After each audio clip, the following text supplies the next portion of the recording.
ఈ భూమి మీద ఉన్న సౌకర్యాలు మనకి ఏ గ్రహం మీద ఉండవండి. అందరూ కూడా బతకడం కోసం తినడం ముఖ్యం. ఆ తినేది మనం మంచిది తిందామని నేను అంటాను. ఫస్ట్ నుంచి మీకు అదే చెప్తున్నాను. ఇక్కడ ప్రకృతి వ్యవసాయం అంటే ఏంటి అంటే, ప్రకృతి వ్యవసాయం దేశీ విత్తనంతో ఆవు పేడ మూత్రం ఉపయోగించి చేసే వ్యవసాయాన్ని ప్రకృతి వ్యవసాయం, గో ఆధారిత ప్రకృతి వ్యవసాయం అంటారండి. మన ఏపీ తెలంగాణలో ప్రకృతి వ్యవసాయం చేసే వారి సంఖ్య ఇంతవరకు చేతి వేళ్లతో లెక్కించే విధంగా ఉండేది. ఇప్పుడు ప్రస్తుతం లక్షల్లో ఉందండి. కానీ సరిపోదు, ఇంకా మార్పు రావాలి. మార్పు యువతరంలో వస్తుంది. ఈ ప్రకృతి వ్యవసాయం చేసేది ఎక్కువ మంది యువకులు అనడానికి కూడా ఆశ్చర్యం లేదు. ఎందుకు అంటే ఎంతో కొంత చదువుకున్నారు కదా. మార్పు ముందు చదువుకున్న వాళ్ళలోనే వస్తుంది. అది సాఫ్ట్వేర్ జాబా, చేసేది డాక్టరా, బ్యాంక్ జాబా, గవర్నమెంట్ జాబా, చేస్తున్న ఏ జాబ్ అయినా సరే వాళ్ళు రిజైన్ చేసి ఆ ప్రకృతి వ్యవసాయమే వారి జీవిత లక్ష్యంగా మార్చుకుని ప్రకృతి వ్యవసాయం చేస్తూ ముందుకు వెళ్తున్నారు. ఈ మార్పు ఇలాగే కొనసాగాలి అని నేను మనస్ఫూర్తిగా కోరుకుంటున్నానండి. దానికోసం నేను వీడియోస్ చేయటమే కాదు, ఏం చేయటాకైనా సిద్ధంగా ఉన్నాను.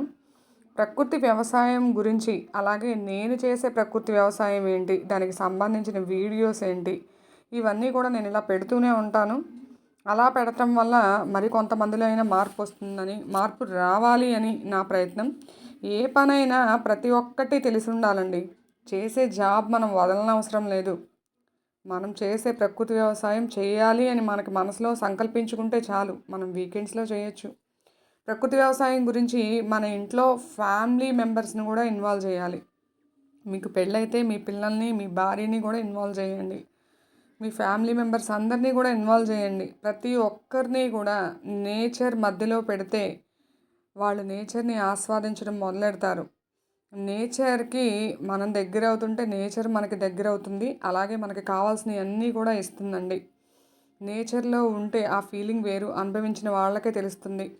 ఇలా గృహ ఆధారిత ప్రకృతి వ్యవసాయంలో పండించిన ఫ్రెష్ కూరగాయలు, పళ్ళు తినాలని మీకు లేదా? ఉంది కదండి. ప్రకృతి వ్యవసాయం గురించి మనం వర్క్ చేసే చోట కూడా మనం అవగాహన కల్పించవచ్చు. మీరు జాబ్ చేస్తూ ప్రకృతి వ్యవసాయం చేసినట్లయితే. నేను ఎంఎస్సి బీఈడీ చేశాను. ఇప్పుడు present PG diploma in yoga చేస్తున్నానండి గుంటూరు నాగార్జున యూనివర్సిటీలో. దయచేసి అందరూ కూడా ప్రకృతి వ్యవసాయం చేయండి. అందరూ చేయాలండి. నేను కూడా వ్యవసాయం చేయకుండా కొనుక్కోవచ్చు. రైస్ కొనుక్కోవచ్చు, ఫ్రూట్స్ కొనుక్కోవచ్చు, వెజిటబుల్స్ కొనుక్కోవచ్చు. కానీ నేనెందుకు కొనుక్కోవాలి అనుకోవట్లేదంటే, ముందే మనకు కొంతకాలం క్రితం కరోనా వచ్చింది. అలాంటి ఇంకో వైరస్ ఏదైనా వస్తే మన దగ్గర కొన్ని కోట్ల డబ్బున్నా మనకి ఫుడ్ దొరకని సిచ్యువేషన్ కనుక వస్తే, మొన్నంటే ఏదో రూల్స్ రెగ్యులేషన్స్ పెట్టారు, ఫుడ్ రిలీజ్ చేశారు. అలా దొరకకపోతే ఏం చేస్తారు? మన దగ్గర డబ్బులు ఉన్నాయి, ఏం చేసుకుంటాం? ప్లస్ మనకి పండించే విధానం కూడా తెలియదు అనుకోండి, ఏం చేస్తాం?